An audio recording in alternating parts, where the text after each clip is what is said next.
Disney presents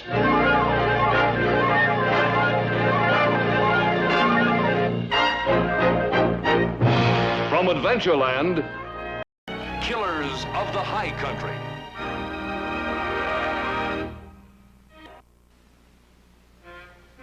We brought you many stories of true heroes of the West, men of courage, daring, and resourcefulness. Each of them made a brief appearance and then departed, leaving a lasting imprint on our early history. But there are other tales about the real pioneers of the West, who roamed mountain and plain and desert long before the cowboys and Indians began their epic struggle for the land. Oddly enough, these original settlers still roam the West, still carry on their fight against the encroachments of civilization, and their stories never have been told. In bringing these stories to you, our source of inspiration was the works of the great artist-naturalist Ernest Thompson Seton. Seton, of course, had a collaborator, one of the greatest dramatists of them all, Mother Nature. Into the lives of her animal creatures, nature weaves comedy, tragedy, and high adventure. And so, this is a new type of Western, one of several authentic Western tales we will bring you from time to time. Its title, Killers of the High Country.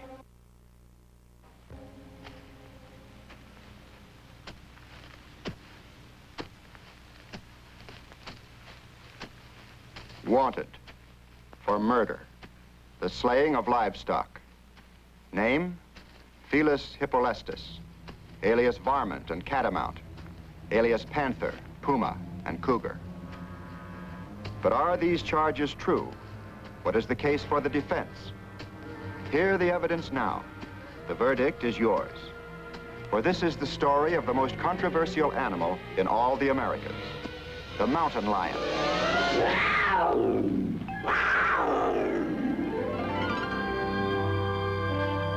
This is lion country. Once the big cats roamed all the Western Hemisphere, but now in North America, civilization has pushed them back to a last stronghold, the Rocky Mountains.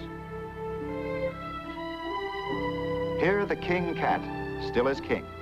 His only law, survival. He cannot know that man has many laws, even some for lions. And when these laws are broken, the penalty is death. The queen cat was tired and hungry that day when she led her mate down the long mountain slope. Game was scarce in the high country, and she had traveled many miles in search of food. Now she was in strange territory.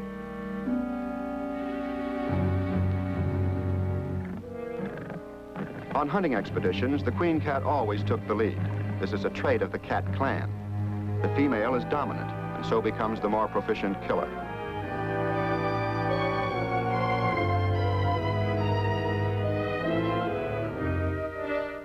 This queen weighed about 125 pounds.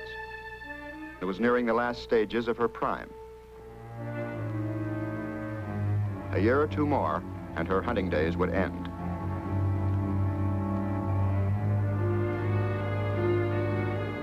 Straggling behind, her mate was a giant of his breed, weighing almost 250 pounds, but he was also young and inexperienced.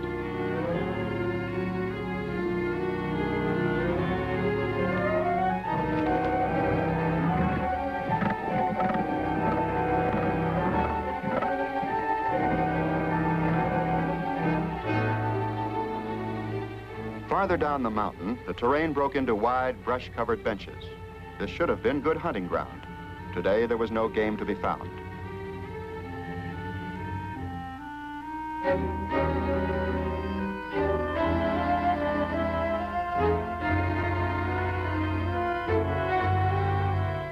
It was late afternoon when the lions came to a high ledge.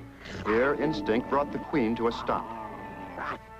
The air was keen with the scent of danger.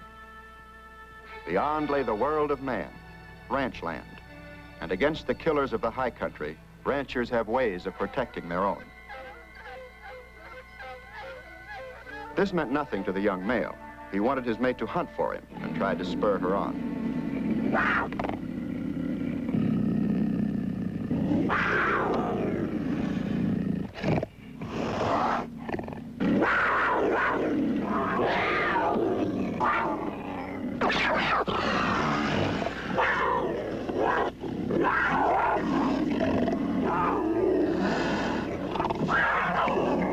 It took a lot of convincing, but he finally got the idea.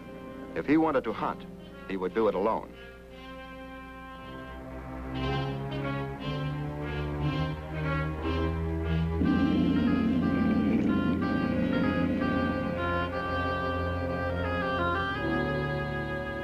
The dividing line between the worlds of predator and man was clearly marked. Now the king became a trespasser and must face the consequences.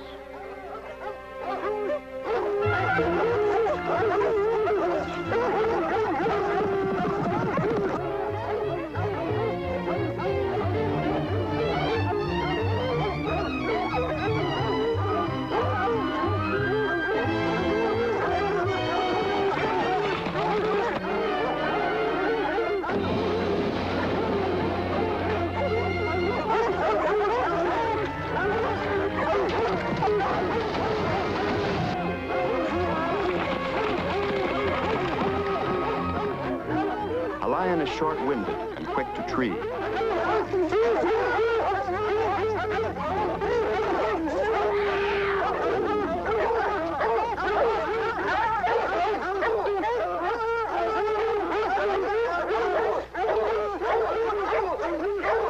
A professional hunter.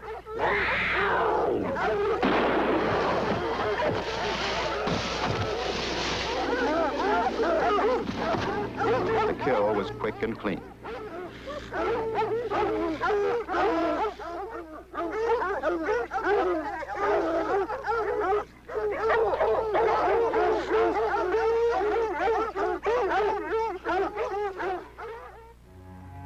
Death to the predator.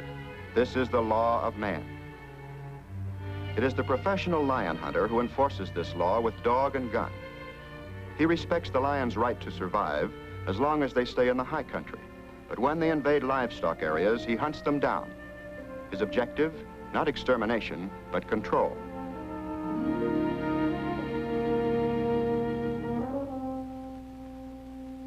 The evening was tinged with tragedy.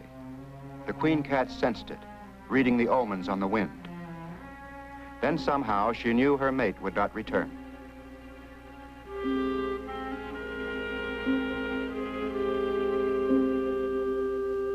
Alone now, she moved back toward the rocky heights.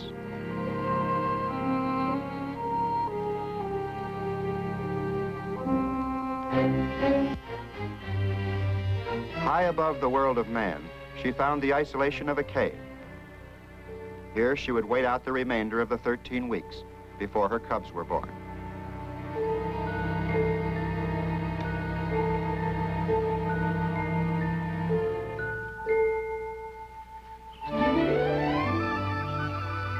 With the passing of time, the queen bore a typical litter, 2 cubs, a male and a female.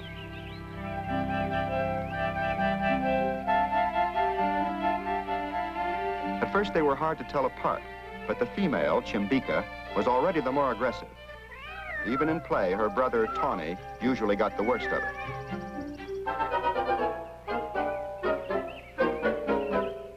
But this happy frolic did not amuse another tenant of the cave. A long-time resident, the pack rat, refused to give up his squatter's rights.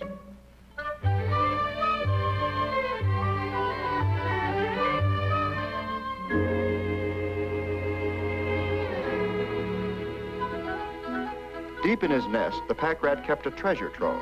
Now, in a frenzy of frustration, he began to rearrange it.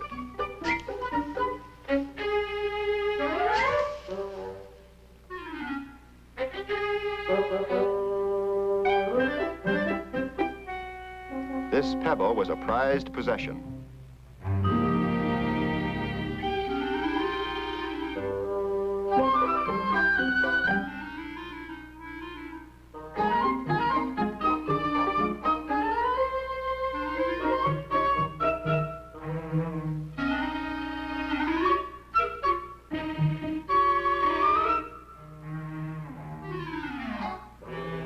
To Chimbica, anything that moved was fair game, but only as long as it moved.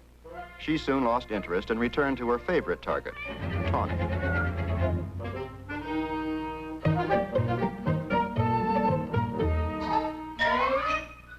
Uh-oh. He who hesitates is cat bait for sure.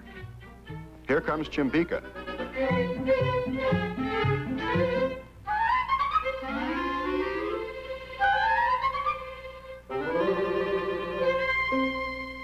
All clear.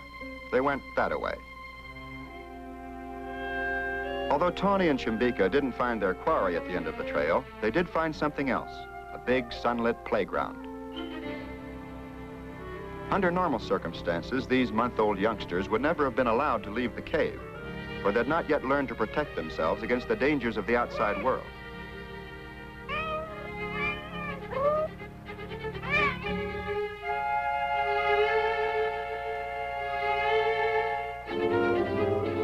Intent on their happy play, they were quite unaware that high overhead, death rode on whistling wings. A golden eagle, deadliest of aerial hunters.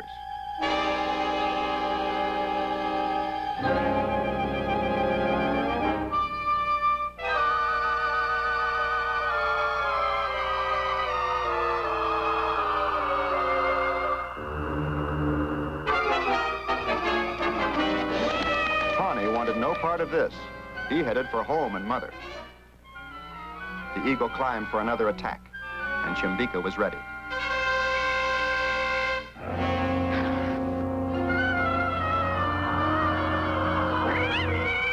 A stunning blow. Her brash confidence shaken, Chimbica took cover, and the eagle planed in for the finish.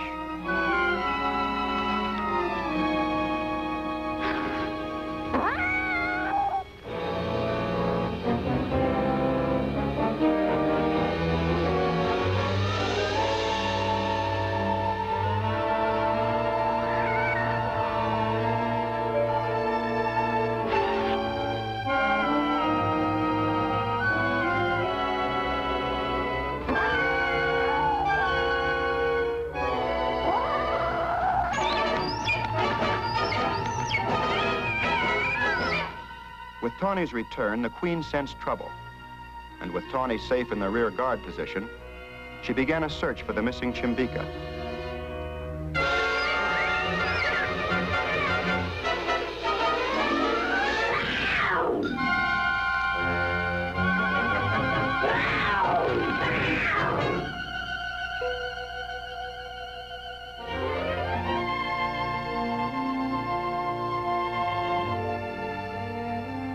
Now that the youngsters were exposed to the outside world, the queen cat continued the pattern, and in the days that followed, she often led them down to the meadows to romp and exercise in the springtime sun.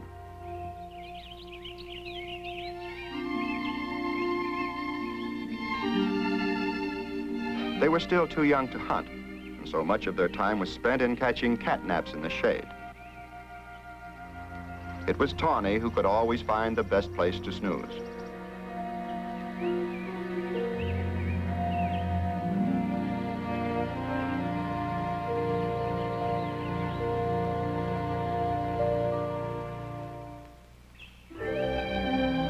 By the beginning of their second summer in the high country, the young lions were 3/4 grown, 70 to 80 pounds of perfectly coordinated bone and muscle. And the queen was still the watchful guardian of their welfare. While Chimbica constantly practiced for the kill, all that Tawny ever killed was time.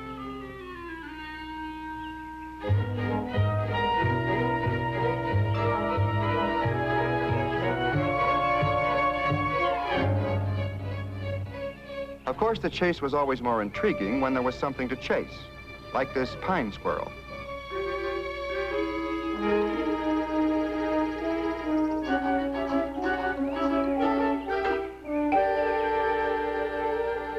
While Chimbica planned her strategy, Tawny arrived. Strictly a spectator, of course. Chimbica was about to learn a lesson. Never try a lion-sized job in a squirrel-sized tree. Fascinated, Tawny moved in for a closer look.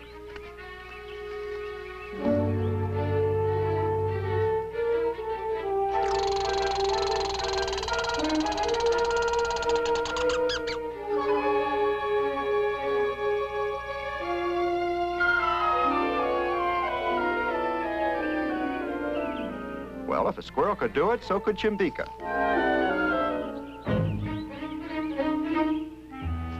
But not Tawny.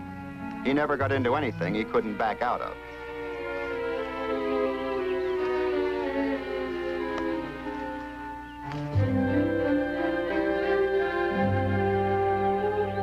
For Chimbica, the need to hunt and kill was a compelling force, and now at last she found something she could handle.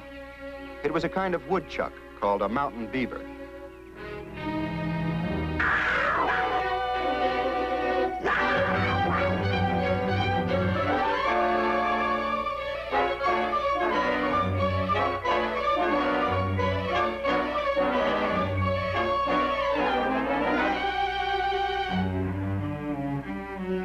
Now that the work was done, Tawny put in his claim. The rebuff was only a gesture. In some quiet place, Chimbica, as always, would share her meal with him.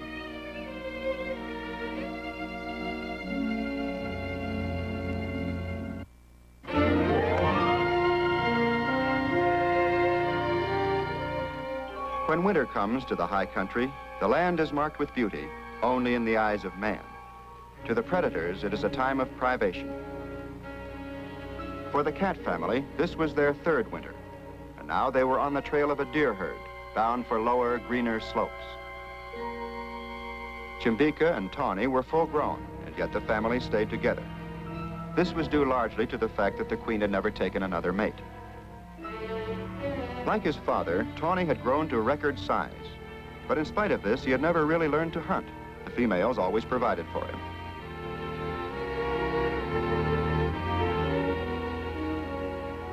And where Tawny was of placid disposition, Chimbica's nerves were always keyed for the kill.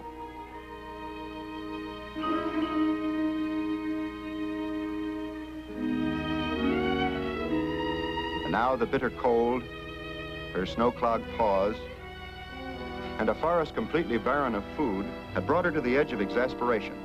And as usual, Tawny was the target for her ill temper.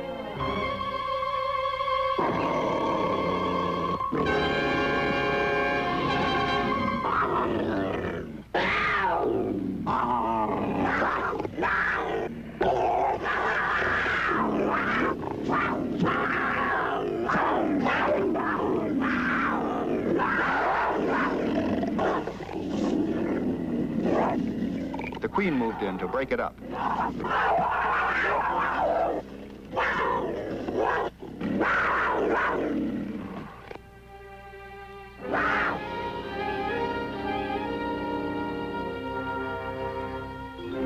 Of course, with each family spat, the deer herd got farther and farther away.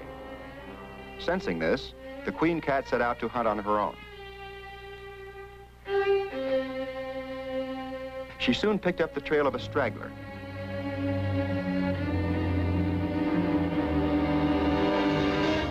That brought her to a high cornice overlooking a deep valley. And now she spied her quarry, working downward to the valley floor. She began her stalk.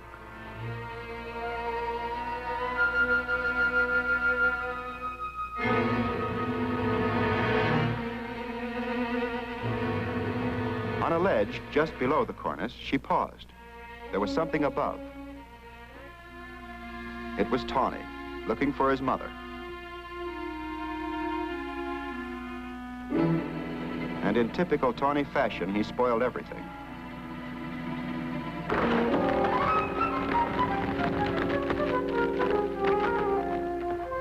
A life was saved, another lost.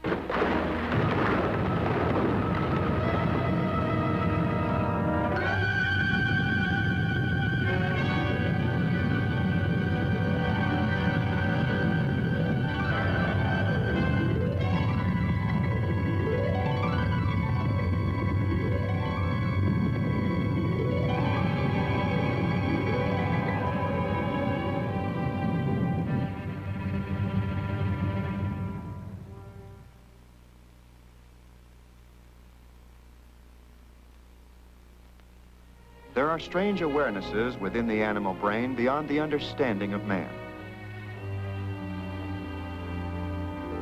In Tawny now, there was a feeling of loss, emptiness. His mother's scent was here, yet he couldn't find her. When Chimbica arrived belatedly, her sensitive nostrils read another message. Not of death, but of life. The rich, warm scent of the vanished deer.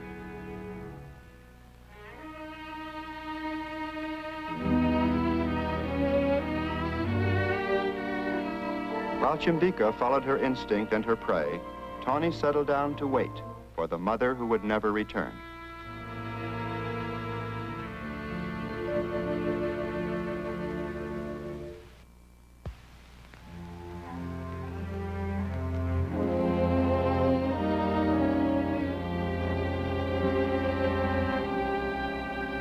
Some distance down the mountain, Chimbica picked up the trail of the stray deer.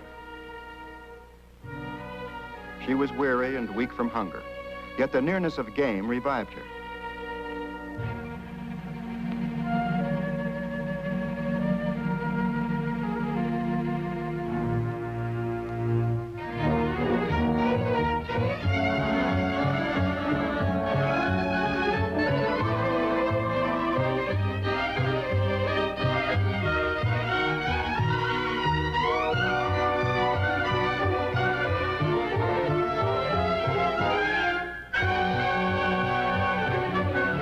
Her timing was bad. The lion is capable of only one short burst of speed. The deer had simply outrun her.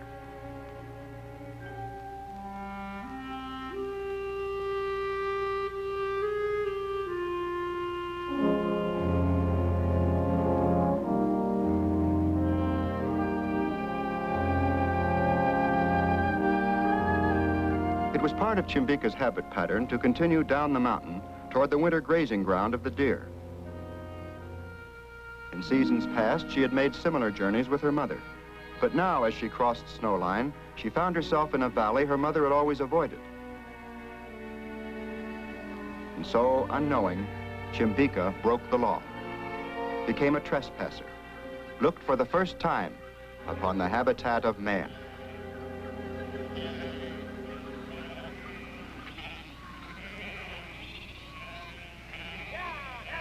It was late afternoon, and the sheep were following a daily routine, moving from the grazing pastures to their bedding grounds for the night.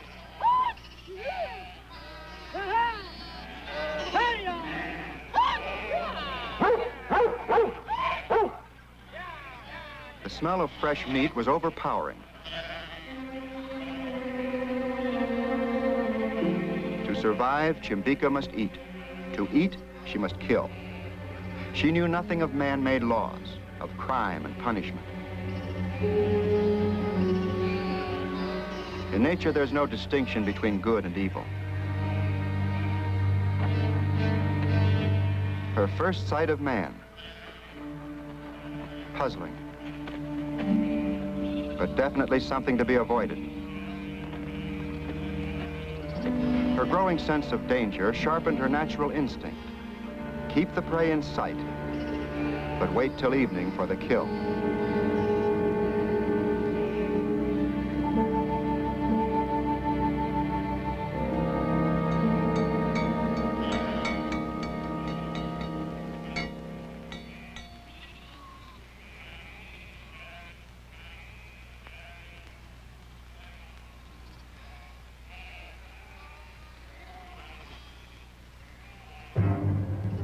Now, the time to strike.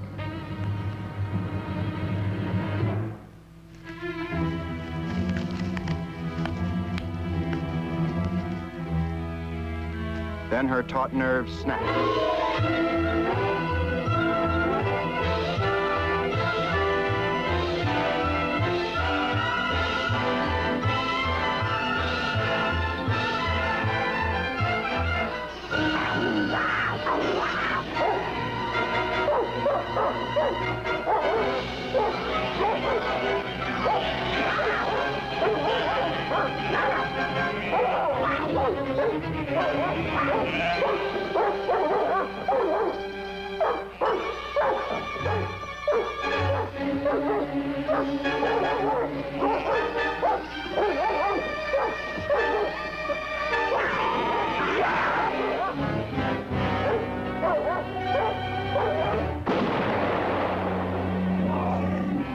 unpardonable sin. Chimbica was marked for death.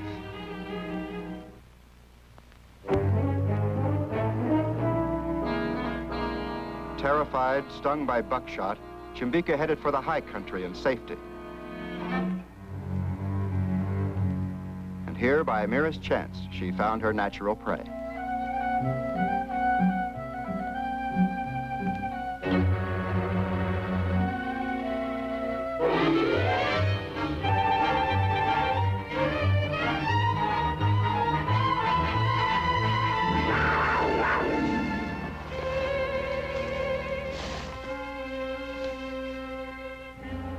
A hurried meal. Then, taking the rest of the carcass, Chimbica continued her flight from the danger below. High in her own country, she found a cave.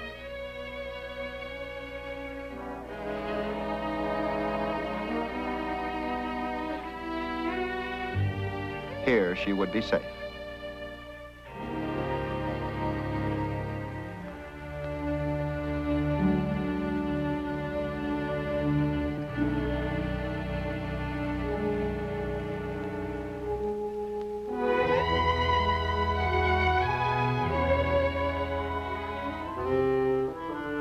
Tawny had kept his hopeless vigil for as long as hunger would permit. Now it was eat or die. As a hunter, he had a lot to learn. And when he finally found a game trail, he also found a lesson at the end. A beaver can take care of himself and has a fine disdain for mountain lions.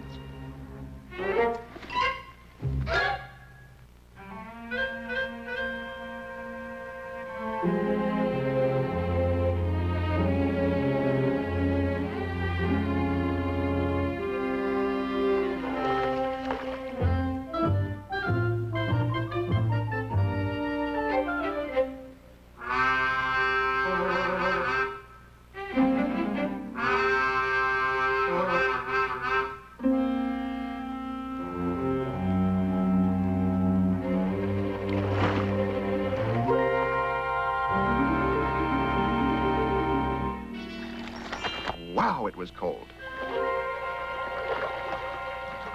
But there was a meal down there, and Tawny meant to have it.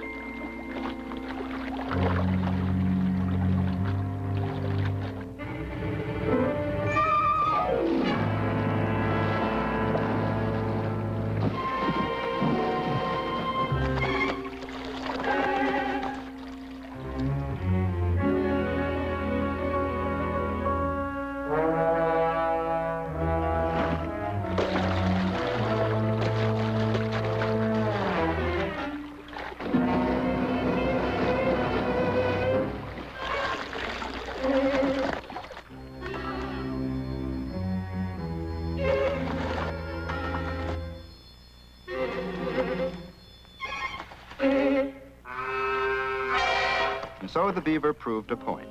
There are some places where a king cat isn't king.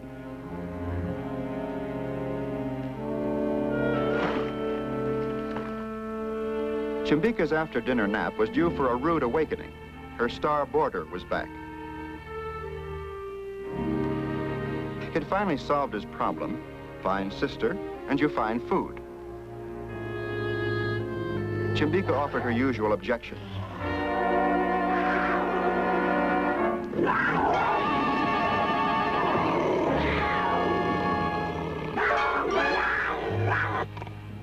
But after all, her own hunger was well satisfied, and so she permitted her famished brother to eat his fill.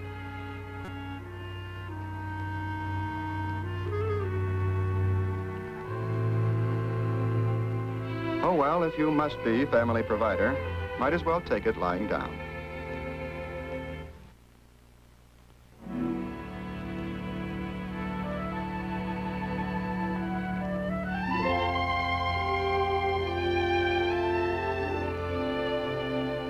In the morning, Tawny set out to explore his new domain.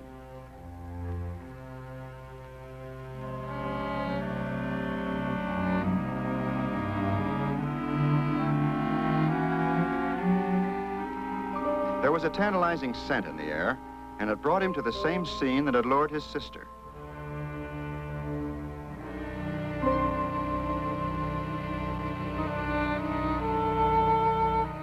Tawny was fascinated. He couldn't know that he was looking into a death trap. And this ewe, old, of little value, was the bait.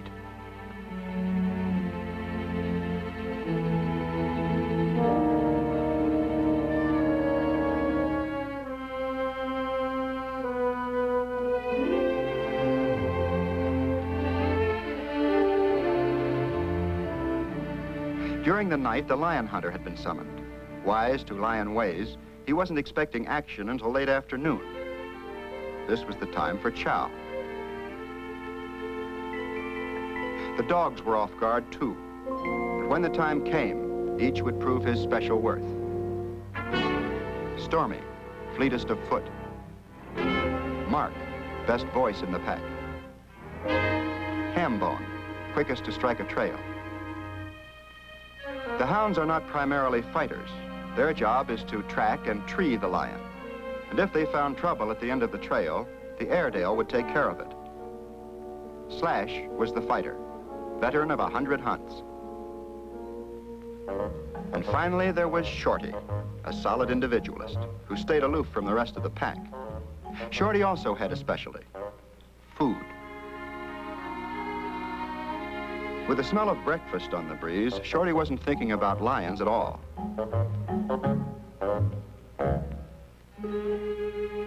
As a matter of fact, neither was anyone else, including the hunter.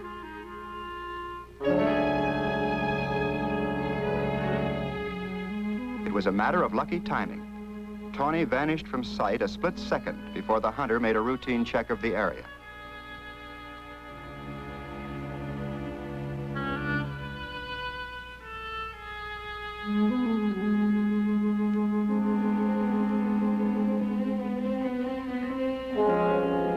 The sheep was first to react.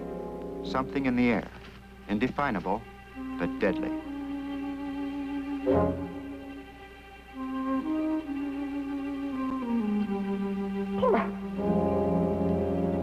Then the dogs came alert.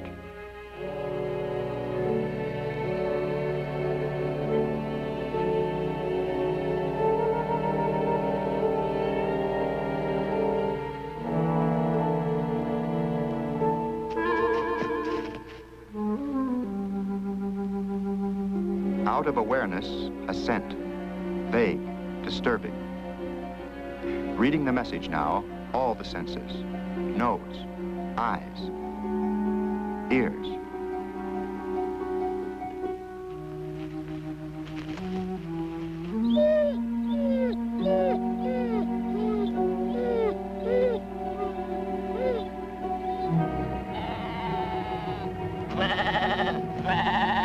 Strange, too early in the day, but the hounds were seldom wrong.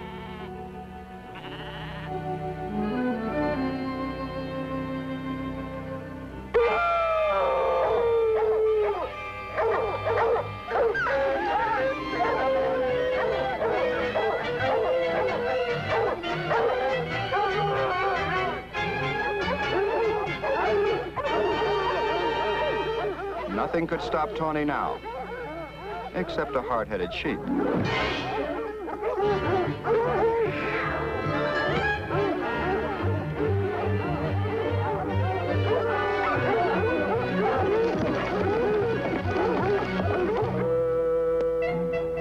Shorty would join the boys later. Right now, there was some leftover business to clean up.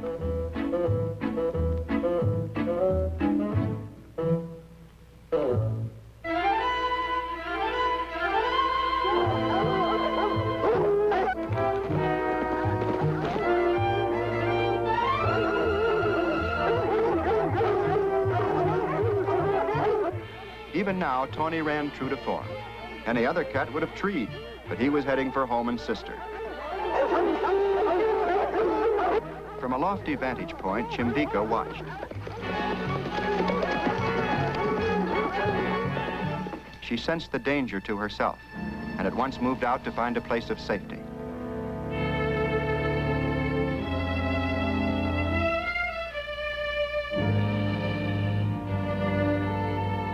Her escape route brought her face to face with her brother. But Tawny's course was set. this way to the cave.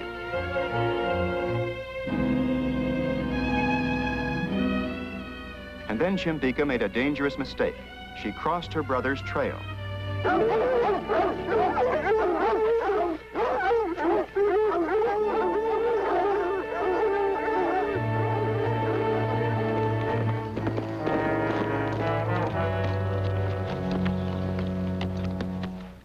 Now Chimbica was the quarry. She tried to lose her pursuers in a labyrinth of rock. For a few precious seconds, the trick worked.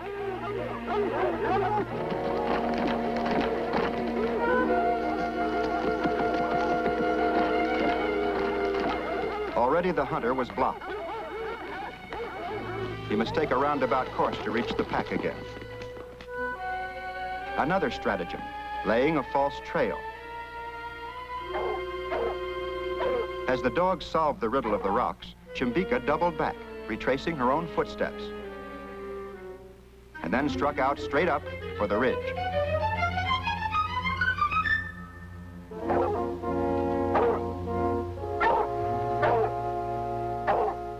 Clever as they were, the dogs were completely fooled by the cougar's maneuver.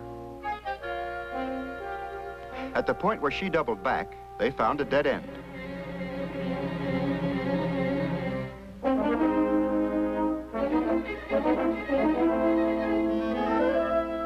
But hounds hunt by sight as well as scent. And the chase was on again.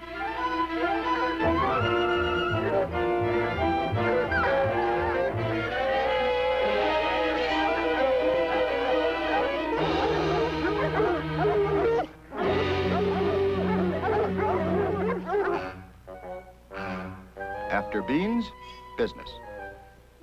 Shorty reporting for duty. And he wasn't fooled, not for a minute. No problem. Just find a fresh trail and follow it.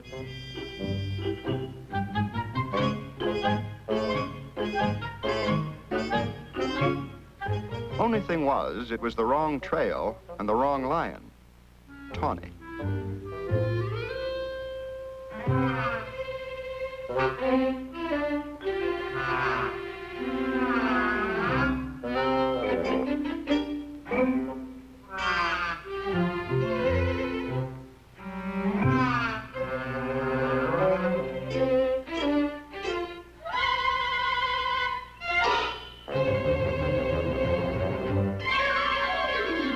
Oops. Sorry.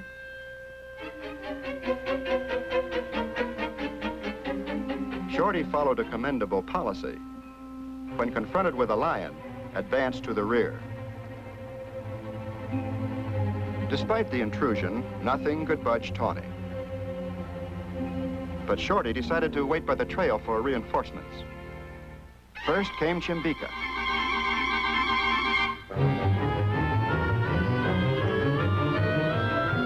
The pack was close behind.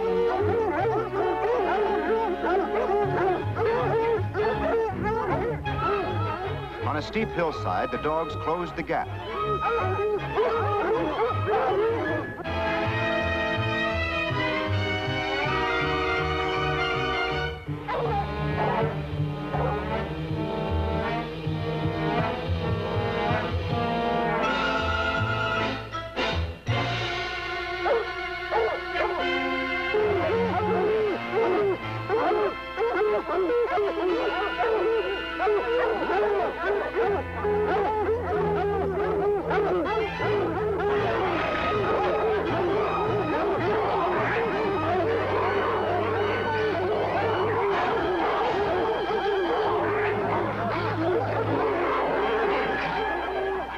Short-winded at best, the running battle was burning up all her scant reserves. She must gain a lead, find a chance to rest.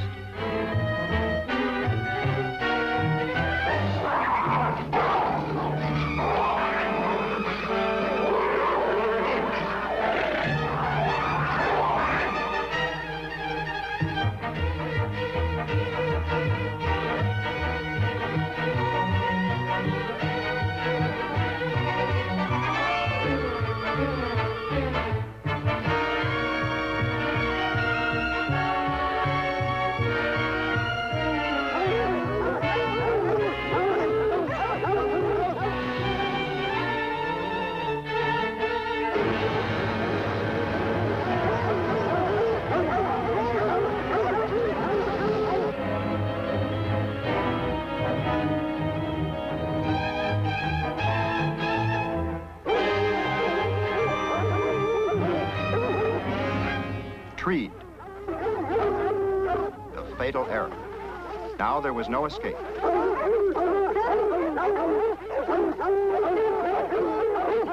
The dogs would hold her here until the hunter came.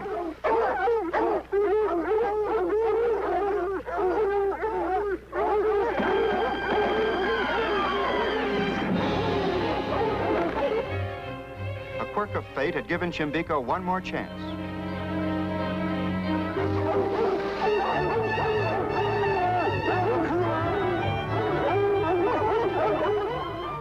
But she had lost her cunning.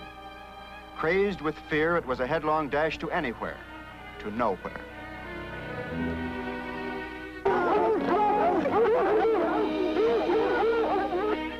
Trail's end, the topmost peak.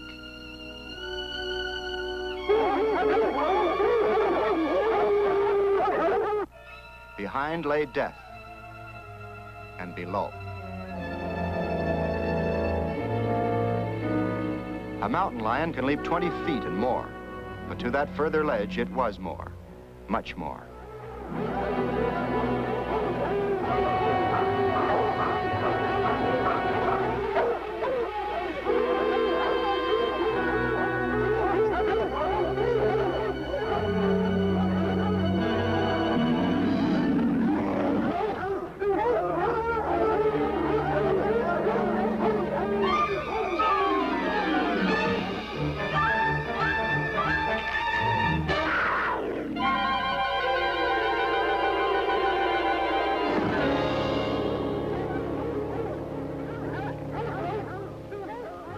Her back was broken.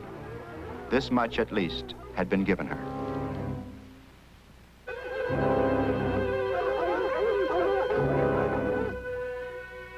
In the final onslaught, she would find no pain.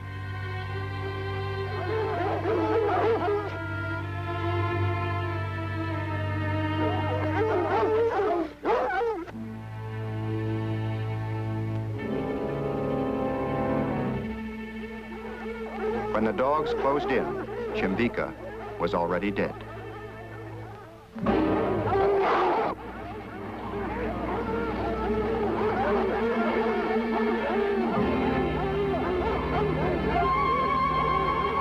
For Tawny to leave the safety of his cave, approach this scene of conflict, bespoke the true nature of the mountain lion. His sister was in peril, and fear gave way to hatred.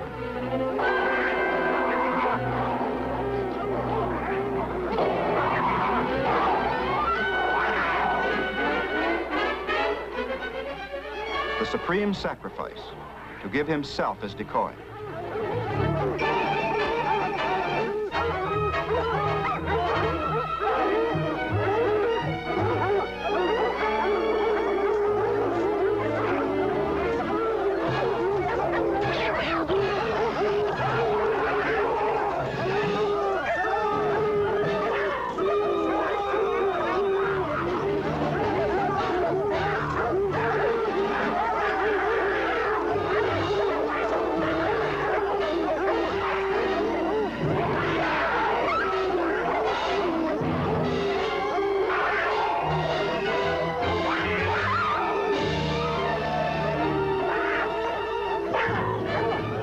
Straight up, the hounds couldn't follow.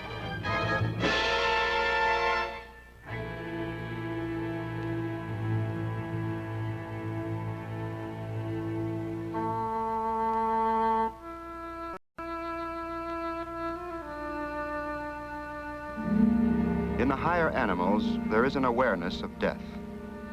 Chimbica would hunt with him no more.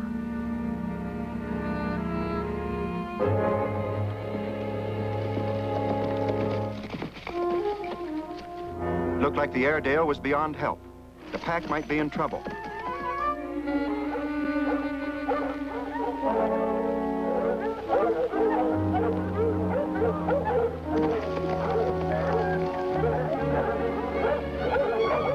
The hunter never suspected had been chasing two lions. For him, the hunt was over. The job was done.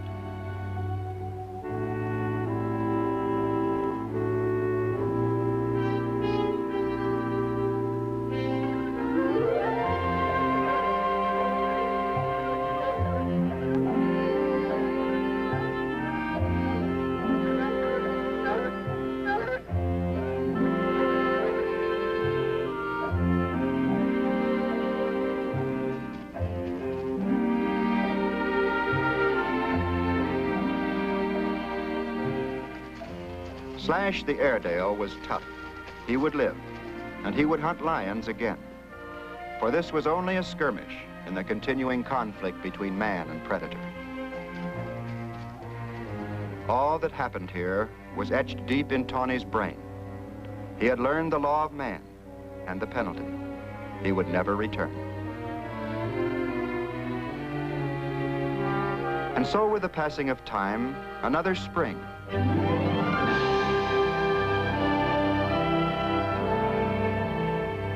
And in the same cave, another pair of cubs was born. Tawny had found a mate.